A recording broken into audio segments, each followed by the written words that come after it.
what I do is I just break the wrist and I hold it going through. Now when I say I hold it, what I'm doing is accelerating my hand. I'm not holding on to the club. I'm just keeping my hand moving to the target. Now if you notice, my arm and club are going to form a straight line into the finish. I'll show you again. Now look here, we have the arm and the club in a straight line. That means at no point did the club travel faster than the arm. We want that with the driver because we're trying to create distance, but here we're trying to control distance. We're trying to hit at the specific distance to the target. And the best way to do that is to have the arms and club working at the same speed. This also will allow us to be aggressive into the ball and not have it shoot off the club face. So we break our wrists and accelerate into the finish. And one more time, we're going to break our wrist and accelerate into the finish. As we move the pin back and make it a 20-yard shot, I want you to see that it's exactly the same. I set up the same, square to the hole, club face is square, I break the wrist going back, and I accelerate into the finish. You can see the club and the arm still form a straight line. Hinge and hold. And as I accelerate into the finish, you can see the club and the arm form a straight line. Now as I get to 40, 50-yard shots, it'll come up here and it might break slightly. That's not important. What's important is through impact, the club and arm are traveling at the same speed. The leading edge and the bounce are remaining constant for a long period of time.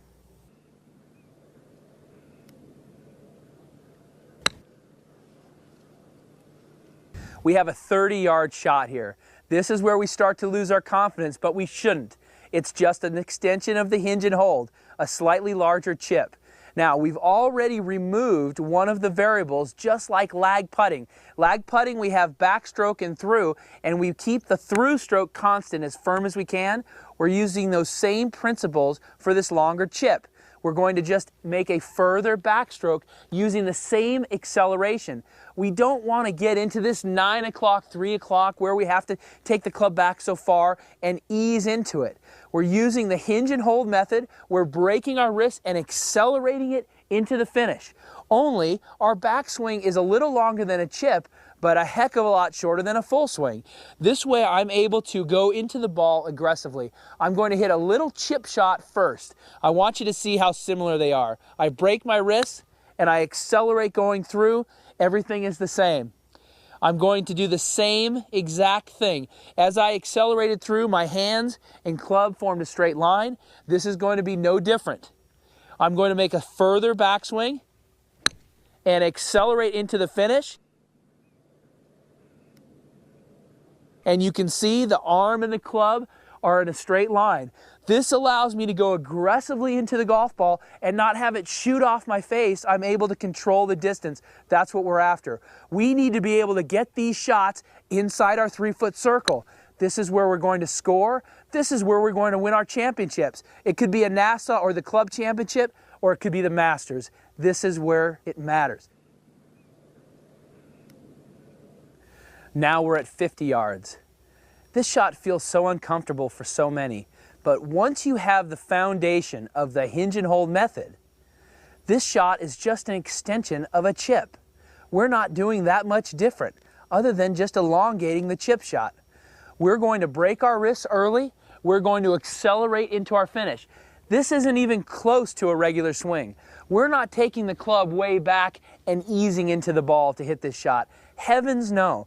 What's critical about this is the same thing that's critical about chipping and about the 30-yard shot. We need the leading edge. We need the bounce to go through the ground the same for as long a period of time. That's where the hinge and hold method comes into play. Once we break our wrist and we accelerate our hands into the finish, the arm and club are traveling at the same speed, making distance control easy. But more than that, the leading edge and the bounce are consistent for a longer period of time through impact, making these shots come off much more consistently. So I'm going to hit a 30-yard shot where I break my wrist and accelerate through. And you're going to see how a 50-yard shot isn't much different from that one. All I do, similar to our lag putting, Where in lag putting, we took away one of the two variables. We have the backswing length, but the follow-through and the forward swing is at a constant, which is as hard as we feel comfortable swinging. We do that same energy level, that same effort level every time. We just vary the backswing. Same thing when we start elongating our chipping. We get back to 50 yards, all we're doing is going back slightly farther, and we're still accelerating into the ball. So from that 30-yard shot, this 50-yard shot is going to look very similar, only a little longer backswing. We're able to make consistent contact and have these 30 and 50-yard shots feel like chip shots, because our goal is to get each one of these inside our 3-foot circle. I'll show you again. I'm going to make a further backswing and accelerate into the finish. This 50-yard shot is going to look very similar, only a little longer backswing. I'll show you again.